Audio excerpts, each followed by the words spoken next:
Vishnu social മീഡിയയിലെ cuteness തരംഗങ്ങൾ സൃഷ്ടിച്ചുകൊണ്ട് വളരെ എല്ലാ വീട്ടുകാർക്കും ജനപ്രിയങ്കരിയായ ഒരു കോണ്ടന്റ് ക്രിയേറ്ററാണ് അല്ലെങ്കിൽ ഒരു ഇൻഫ്ലുവൻസറാണ് പേർളി മാണി. എന്നാൽ പേർളി മാണിയുടെ ഒരു ഫോളോവർ ലിസ്റ്റ് എന്ന് നമ്മൾ എടുത്തു നോക്കുകയാണെങ്കിൽ അത് കുത്തനെ താഴോട്ട് പോകുന്നൊരവസ്ഥയാണ്. എന്നാൽ രഞ്ജിനി ഹരിദാസ്, അഹങ്കാരിയും തൻ്റെടിയും എന്നൊരു പട്ടം ലഭിച്ച രഞ്ജിനി ഹരിദാസിൻ്റെ ഫോളോവേഴ്സ് ലിസ്റ്റ് ഇന്ന് നോക്കുകയാണെങ്കിൽ കുത്തനെ ഉയരുന്നൊരവസ്ഥയാണ്.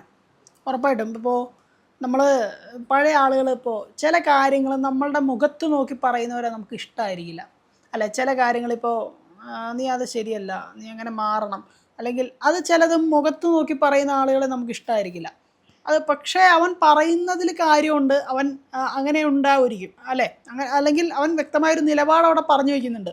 അല്ലാതെ ഒന്നും മിണ്ടാതെ ഞാൻ പറയുന്ന എല്ലാ കാര്യത്തിനും സപ്പോർട്ട് ചെയ്ത് കൂടെ നിൽക്കുക അങ്ങനെയല്ല, അല്ലെങ്കിൽ ഒരു ബാലൻസിങ് കാണിക്കുക, അതല്ല ഇവിടെ കാണിക്കുന്നത്. ഇവിടെ രഞ്ജിനി ഹരിദാസ് ചെയ്യുന്നതും അതാണ്. അവർ കൃത്യമായൊരു നിലപാട് ഒരു കാര്യത്തിനവിടെ പറഞ്ഞിട്ടുണ്ട്, അതിനു വേണ്ടി ഇറങ്ങി തിരിച്ചിട്ടുമുണ്ട്. തെരുവിലേക്ക് അവർ ഇറങ്ങി തിരിച്ചിട്ടുണ്ട്, വിദ്യാർത്ഥികൾക്ക് വേണ്ടി അവിടെ ഇറങ്ങി തിരിച്ചിട്ടുണ്ട്. അതുമാത്രമല്ല അവരുടെ അവകാശങ്ങൾക്ക് വേണ്ടി പോരാടിയിട്ടുണ്ട്. ഇവിടെ എന്തുകൊണ്ട് പേർളി മാണി അങ്ങനെ ഇറങ്ങുന്നില്ല? പേർളി മാണി അല്ലെങ്കിൽ പേർളി ഇറങ്ങണം എന്ന് ഞാൻ ഒരിക്കലും പറയുന്നില്ല, പക്ഷെ വ്യക്തമായൊരു നിലപാട് എന്തുകൊണ്ട് പേർളി മാണി പറയുന്നില്ല എന്നുള്ളതാണ്. ഇവിടെ ബാലൻസിങ് ആയിട്ടാണ്, വളരെയധികം ബാലൻസിങ് ആയിട്ടാണ്.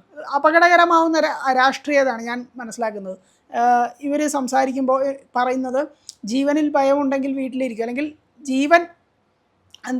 ജീവനേക്കാൾ വലുതല്ല ഒന്നും, അതുകൊണ്ട് വീട്ടിലിരുന്ന് സമരം ചെയ്യൂ എന്നാണ് പറയുന്നത്.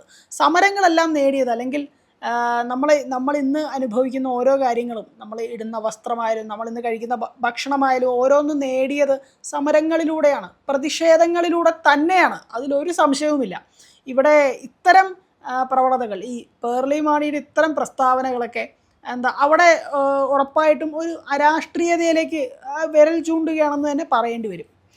നമ്മളിപ്പോൾ രഞ്ജിനി ഹരിദാസിനെ നോക്കുകയാണെങ്കിൽ മലയാളികൾക്കേറെ പ്രിയപ്പെട്ട ഒരു ആങ്കർ എന്നതിലുപരി വളരെ ഒരു തൻ്റെടി അല്ലെങ്കിൽ അഹങ്കാരി എന്നൊരു പേര് വന്നിട്ടുണ്ട്. കാരണം പണ്ട് രഞ്ജിനി ഹരിദാസിൻ്റെ ഇംഗ്ലീഷ് ആങ്കറിങ് അല്ലെങ്കിൽ വാക്കുകളിൽ ഇടയ്ക്കിടയ്ക്ക് വരുന്ന മംഗ്ലീഷ് പ്രയോഗങ്ങൾ വളരെ മോശമായിട്ടുള്ള ഒരു തരത്തിലോട്ട് ആൾക്കാർ ചിത്രീകരിക്കപ്പെട്ടിട്ടുണ്ട്. അതായത് മലയാളം അറിയില്ലേ കുട്ടി, ആ ഒരു തരത്തിൽ അല്ലെങ്കിൽ ആ ഒരു രീതിയിലോട്ട് ചിത്രീകരിക്കപ്പെട്ടിട്ടില്ലേ?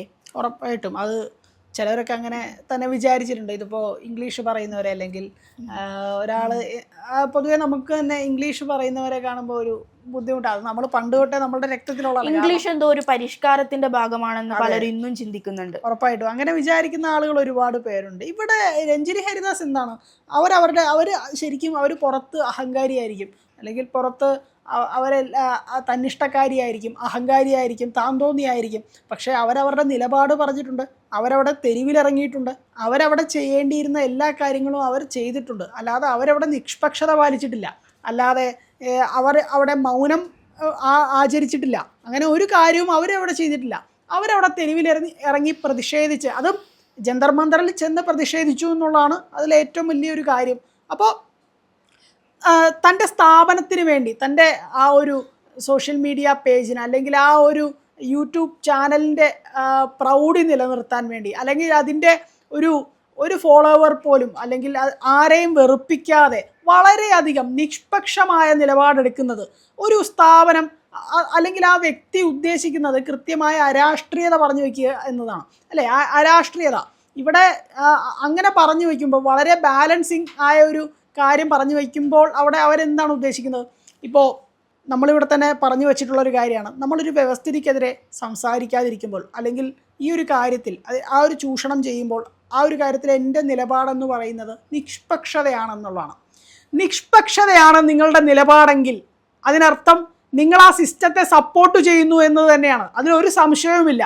ഇവിടെ കൃത്യമായ അരാഷ്ട്രീയത പറഞ്ഞു വയ്ക്കുന്നതിലൂടെ എങ്ങോട്ടാണ് ഇവർ പറഞ്ഞ് ഈ ഒരു രാജ്യത്തെ, അല്ലെങ്കിൽ ഇവിടുത്തെ യുവാക്കളെ അല്ലേ അവിടെ അപമാനിക്കുന്നത്? ഉറപ്പായിട്ടും അല്ലേ? ഇത് കൃത്യമായൊരു അജണ്ടയാണ്, അല്ലെങ്കിൽ എന്താണ് അവർ ഈ പറഞ്ഞു വയ്ക്കുന്നത്? സ്ഥാപനത്തിന് വേണ്ടി, സ്വന്തം സ്ഥാപനത്തിൻ്റെ ഒരു പ്രൗഢി നിലനിർത്താൻ വേണ്ടി ഇത്തരം പ്രവണതകൾ, ഇത്തരം കാര്യങ്ങൾ പറഞ്ഞു വയ്ക്കുന്നതിലൂടെ ഒരു പുതിയ സമൂഹത്തിന് ഒരു മെസ്സേജാണ് ഈ ഒരു വ്ളോഗർ കൊടുക്കുന്നത് എന്നുള്ളത് വളരെ ചർച്ചാ വിഷയമായ ഒരു കാര്യം തന്നെയാണ്. സോഷ്യൽ മീഡിയയിൽ ദശലക്ഷക്കണക്കിന് ഫോളോവേഴ്സ് ഉണ്ടായ ഒരാളായിരുന്നു പേളി മാണി. അപ്പോൾ ഇത്തരം ഗൗരവമേറിയ ഒരു വിഷയം അല്ലെങ്കിൽ ഒരു സാമൂഹിക വിഷയങ്ങളിൽ കൃത്യമായൊരു രാഷ്ട്രീയമോ നിലപാടോ വ്യക്തമാക്കാത്തത് അത് അവരുടെ ഒരു ബ്രാൻഡിനെയോ ബിസിനസ്സിനെയോ അല്ലെങ്കിൽ ബാധിക്കാതിരിക്കാൻ വേണ്ടിയുള്ള ഒരു മുൻകരുതലായിരിക്കുമോ? ഉറപ്പായിട്ടും അതാണല്ലോ ഞാൻ പറഞ്ഞു വന്നത്. ഇപ്പോൾ അത് അവരുടെ ബ്രാൻഡിനെ സംരക്ഷിക്കുകയാണ് അല്ലേ. ഈ സോഷ്യൽ മീഡിയ ഇൻഫ്ലുവൻസേഴ്സ് ഉണ്ടല്ലോ, അവർ 4 സബ്സ്ക്രൈബിന് വേണ്ടി അല്ലെങ്കിൽ 4 വ്യൂസിന് വേണ്ടി അവരവരുടെ നിലപാട് പറയാൻ മടിക്കുന്നു. അല്ലെങ്കിൽ ഇത്തരം ആളുകളുടെ വീഡിയോസൊക്കെ എത്ര പേര് കാണുന്നതാണെന്നാണ് മനസ്സിലാക്കേണ്ടത് അല്ലേ. എത്രത്തോളം ഫോളോവേഴ്സ് ഉള്ള ഒരാളായിരുന്നു പേർലി മാണി എന്ന് പറയുന്നത്.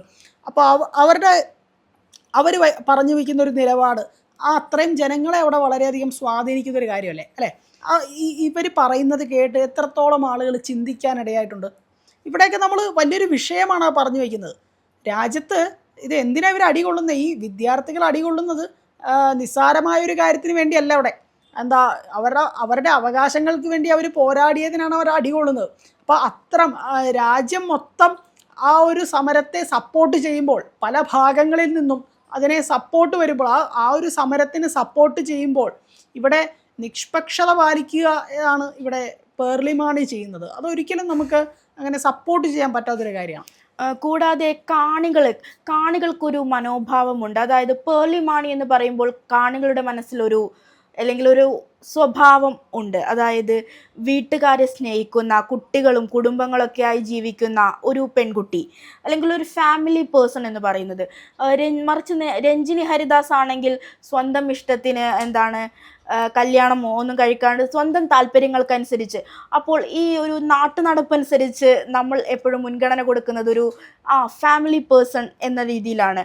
അപ്പോൾ അതൊക്കെ അങ്ങ് മാറ്റിമറിക്കുകയാണ്. കാരണം ഒരു ഫാമിലി പേഴ്സൺ ആയതുകൊണ്ട് മാത്രമല്ല അല്ലേ, കൂടാതെ സ്വന്തമായ അഭിപ്രായവും സ്വാതന്ത്ര്യവുമുള്ള ഒരാളുടെ അഭിപ്രായത്തെയാണ് ഇന്ന് എല്ലാവരും സ്വീകരിച്ചിരിക്കുന്നത് അല്ലേ. ഉറപ്പായിട്ടും അതാണ് നമ്മൾ ഏതൊരു കാലത്തായാലും വ്യക്തമായൊരു നിലപാട് പറഞ്ഞു വെച്ചിട്ടുണ്ടെങ്കിൽ നമ്മൾ അതിൻ്റെ പേരിൽ അവിടെ അംഗീകരിക്കപ്പെടും. ഇവിടെ മോഹൻലാലിൻ്റെ മകൾ വിസ്മയ അവരുടെ നിലപാട് പറഞ്ഞു വെച്ചു. അതുകൊണ്ട് ഇന്ന് അവർക്ക് ഒരുപാട് വെല്ലുവിളി, ഇപ്പോൾ ഒരുപാട് സൈബർ ആക്രമണങ്ങൾ, അല്ലെങ്കിൽ വിസ്മയയുടെ ചിത്രം തന്നെ ഇവിടെ നിരോധിക്കും, ഓടിക്കില്ല എന്നൊക്കെ പറയുന്ന സംഘപരിവാർ ആളുകൾ ഇവിടെ ഉണ്ട്. അവരോടൊന്നേ പറയാനുള്ളൂ, അവിടെ വിസ്മയ അവരുടെ കൃത്യമായ നിലപാടാണ് പറഞ്ഞു വച്ചിരിക്കുന്നത്.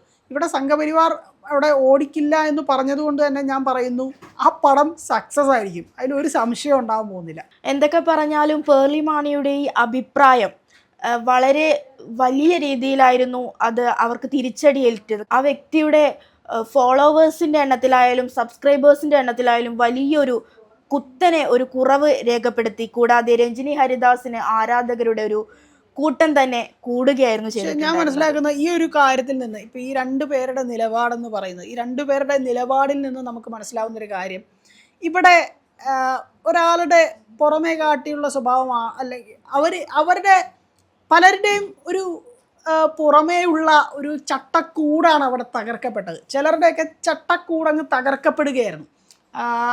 അവർ കൊണ്ടു നടന്ന ഒരു ഗുഡ് ഇമേജ് ഉണ്ടല്ലോ, അതങ്ങ് തകർക്കപ്പെടുകയായിരുന്നു ഇവിടെ ചെയ്തത്. അപ്പം ഇപ്പോൾ ഞാൻ മനസ്സിലാക്കുന്നത് ഇവിടെ രഞ്ജിനി അവർ ശരിക്കും ജീവിക്കുക തന്നെയാണ്. അവരവരുടെ റിയൽ ഫേസിൽ തന്നെ അവരവിടെ ജീവിക്കുകയായിരുന്നു. അവർക്ക് തോന്നിയ കാര്യങ്ങൾ അവർ കൃത്യമായി പറയുന്നുണ്ട്. അവർക്ക് ചെയ്യാൻ തോന്നിയ കാര്യങ്ങൾ അവർ ചെയ്തിട്ടുണ്ട്.